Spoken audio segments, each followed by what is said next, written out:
আসসালামু আলাইকুম। অনেক জোরে কথা বলতে হচ্ছে, মাইক নাই। আজকে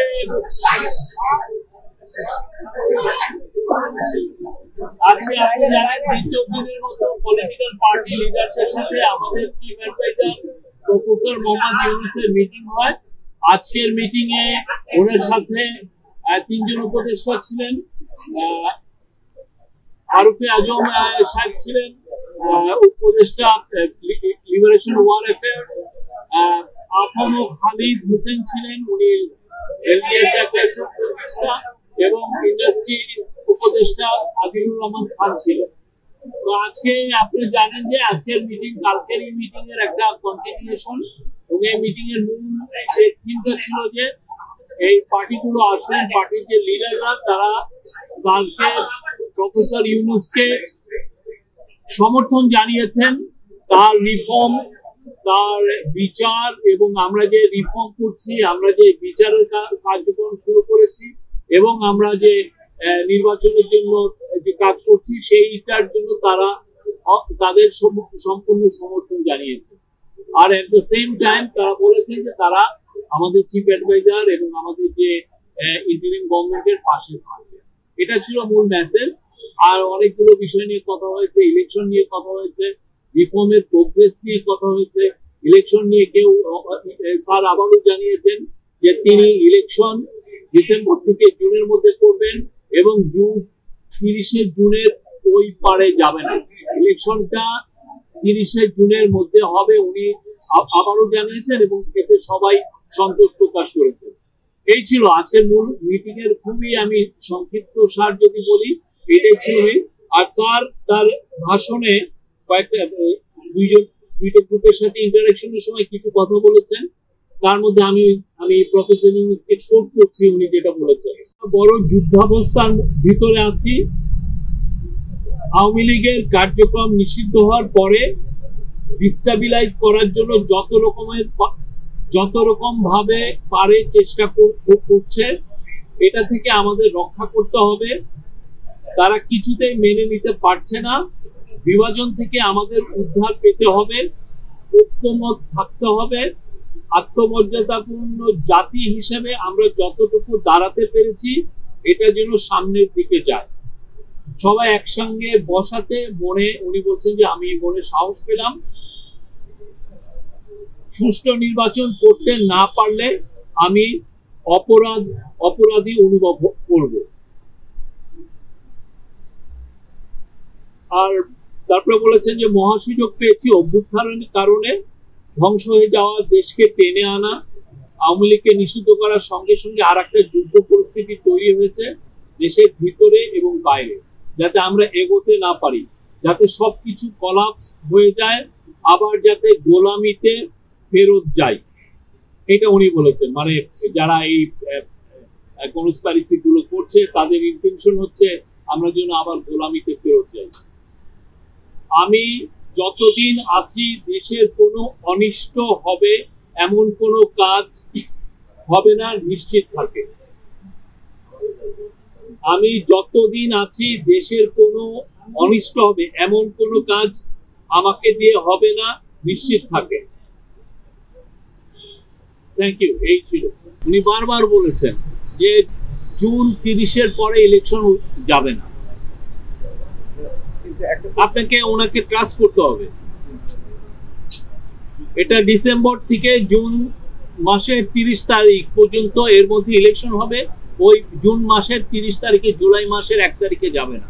রোডম্যাপের সম্ভাব্য একটা ধারণা আপনি রোডম্যাপ এটাই আপনাকে ওইটা যখন সময় আসবে উনি রোডম্যাপ বা যেটা শিডিউল সেটা ঘোষণা করবেন। আমরা তো এটা বারবার বলছি, একটা না, এটা নিয়ে কিন্তু আমরা দিনের পর দিন মাসের পর মাস বলছি। আমি জানি এটা কেন, এটা এমবিগুইটি আছে। ওনার এখানে তো কোনো এমবিগুইটি নাই। বিসমিল্লাহির রহমানির রহিম। আজকে সন্ধ্যা 7টায় বাংলাদেশের গণপ্রজাতন্ত্রী বাংলাদেশ সরকারের মাননীয় প্রধান উপদেষ্টার আহ্বানে বিভিন্ন রাজনৈতিক দলের নেতৃবৃন্দ আজকে আমরা এখানে এসেছিলাম এবং অত্যন্ত আন্তরিক পরিবেশে আমাদের বৈঠক অনুষ্ঠিত হয়েছে। আমরা সেখানে খোলামেলা কথাবার্তা বলেছি।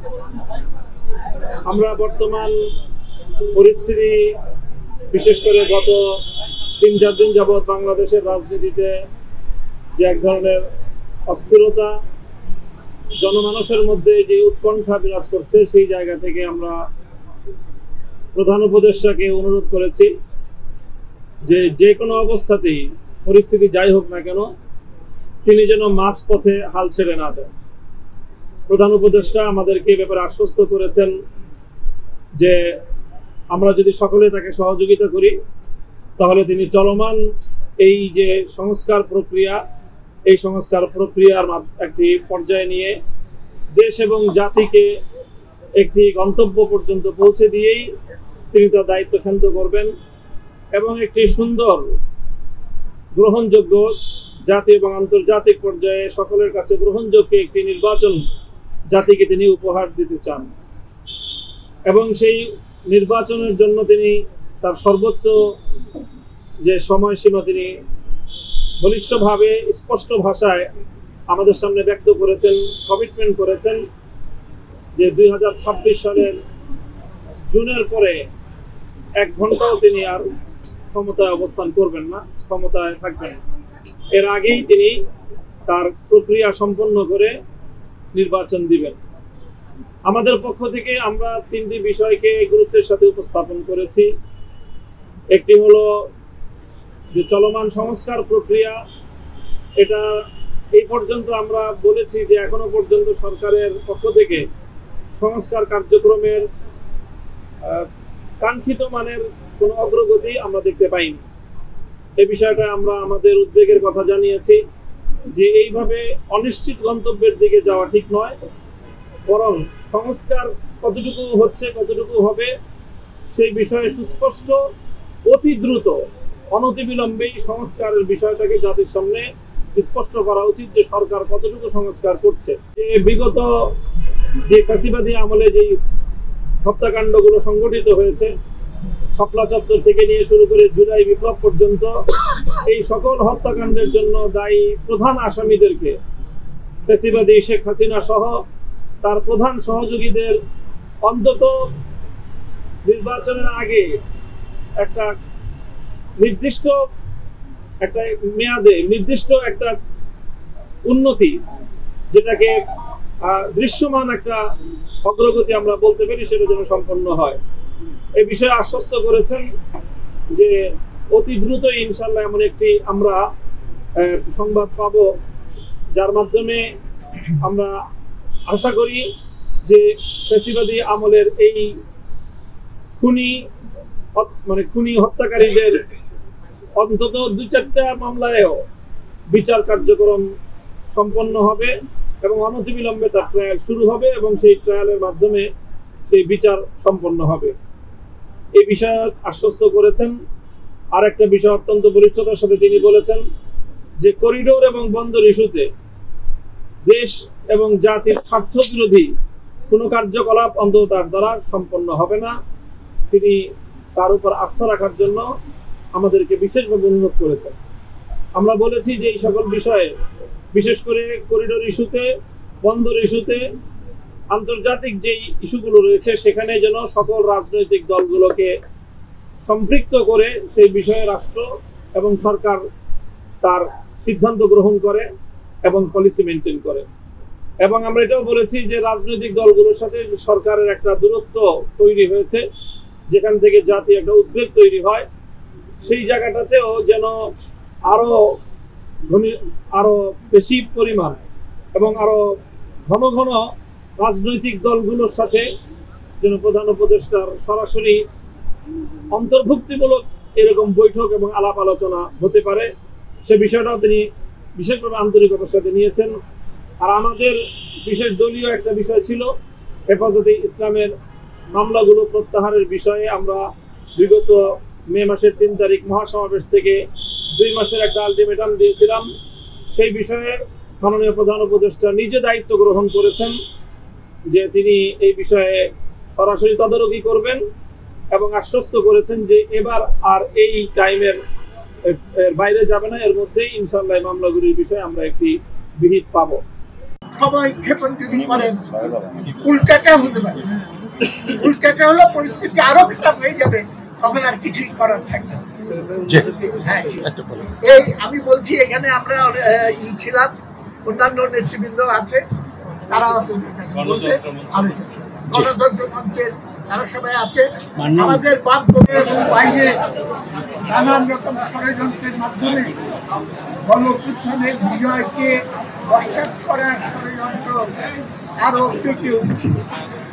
সেইখান থেকে আমরা যদি দেশকে রক্ষা করতে না পারি, তাহলে রক্তের সঙ্গে বেইমানি করা হবে।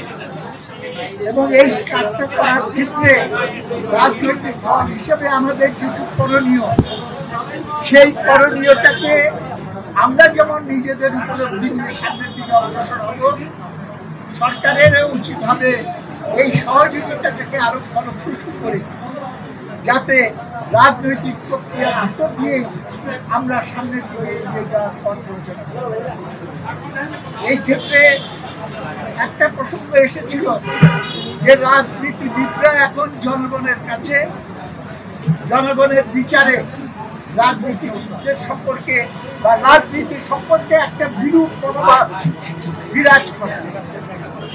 এবং সেই পরিস্থিতিতে এটাও আমরা ভাবার জন্য বলি যে আমরা রাজনৈতিক দলগুলো একত্রিত হয়ে এরশাদের পতনের পর যেরকম নাকি আমরা আচরণ বিধি তৈরি করেছিলাম, সমস্ত রাজনৈতিক দল তারা মিলে একটা আচরণ বিধি তৈরি করে জনগণের কাছে তারা দিতে পারে, এবং সেই উদ্যোগ নেওয়া উচিত হতে পারে, যেখানে আমরা বলে দেব যে রাজনীতির ক্ষেত্রে এই কাজগুলো আমরা আর করবো না, এবং যাতে না করা হয় সেটা দেখবো, এবং রাজনীতিটাকে একটা সুস্থ ধারায় ফিরিয়ে আনা।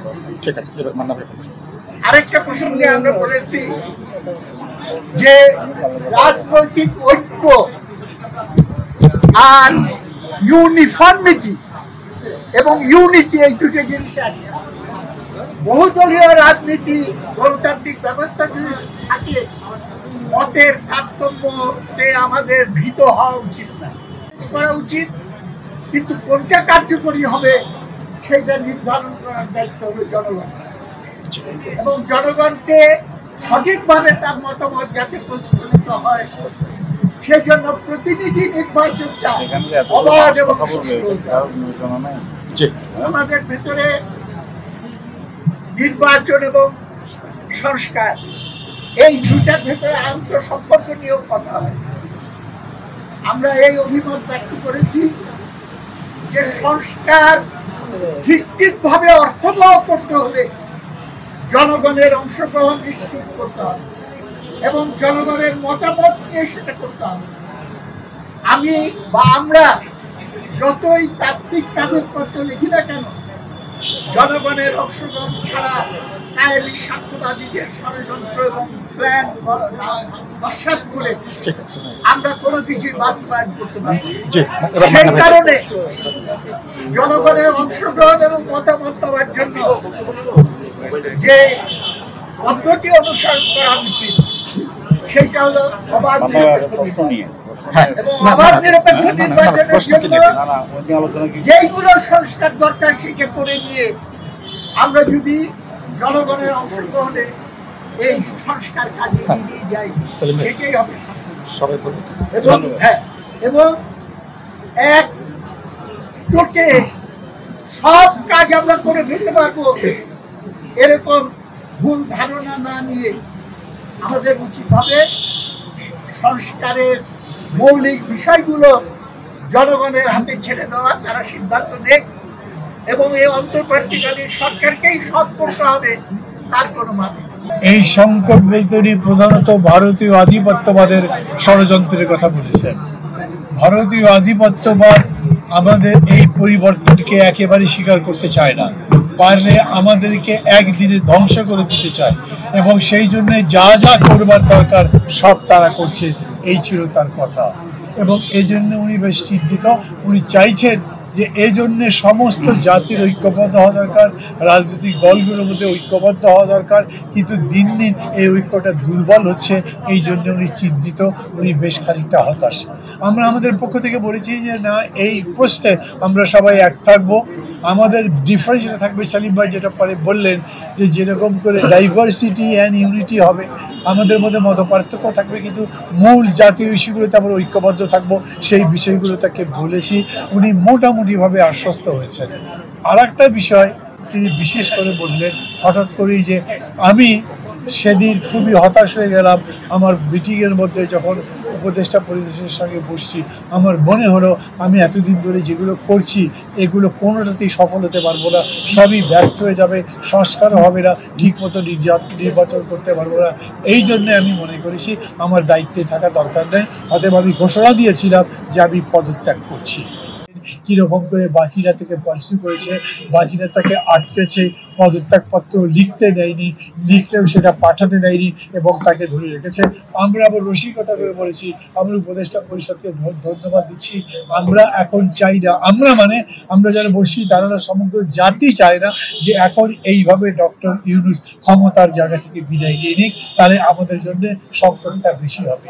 এই ব্যাপারেও আমরা বলেছি বেশি করে রাজনৈতিকভাবে তাকে ইনভলভ হতে হবে, কথাবার্তা বলতে হবে, ডিসকোর্স হতে হবে এবং কি কর্মসূচি তিনি নিতে চাচ্ছেন সেইটা বলতে হবে। বেসিক্যালি যেহেতু রাজনীতিটা হচ্ছে নির্বাচন সামনে, সেই নির্বাচনের রোডম্যাপ তার বলা উচিত এবং তিনি কীরকম করে নির্বাচন করতে চান, তার ডেডলাইন কবে, সেই সম্পর্কে তার বলা উচিত। উনি খুব স্পষ্ট করে বলেছেন, প্রথম বলেছেন যে যদি সংস্কার হয়, আমি তো বলেছি তাহলে ডিসেম্বর, আর যদি বেশি সংস্কার হয় তাহলে জুন। এর মধ্যে আমরা আলোচনা করে যে কোনোটা করতে পারি, কিন্তু আমি লিখে দিচ্ছি, দরকার লাগলে পদত্যাগ পত্র হিসেবে লিখে দেব যে জুনের পরে কোনোভাবে এটা গড়াবে না, তার আগে নির্বাচন হবে। যারা যারা সন্দেহ করে যে না আমি বোধহয় কোনো মতলব ভাসছি, ক্ষমতা আরও কুক্ষিগত করতে চাই, দীর্ঘস্থায়ী করতে চাই, তাদেরকেও দরকার লাগলে আমি প্রভিজনারি নোটের মতো করে দিয়ে বলবো যে আমি কোনোভাবেই আমার ক্ষমতা এক্সটেন্ড করতে চাই না। এই অন্তর্বর্তী সরকার ক্ষমতা আর বেশি বাড়াতে চায় না। সামনে বরঞ্চ একটা নির্বাচন দিয়ে গণতন্ত্র নির্মাণের জন্য যা করা দরকার সেইটা আমি করবো। বন্ধুগণ, আপনাদেরকে ধন্যবাদ জানাচ্ছি। আমার একটা প্রোগ্রাম আছে, এই কারণে আমাকে যেতে হবে, আর একটা টক শো, আরো নেতারা যারা আছেন তারা বলবেন।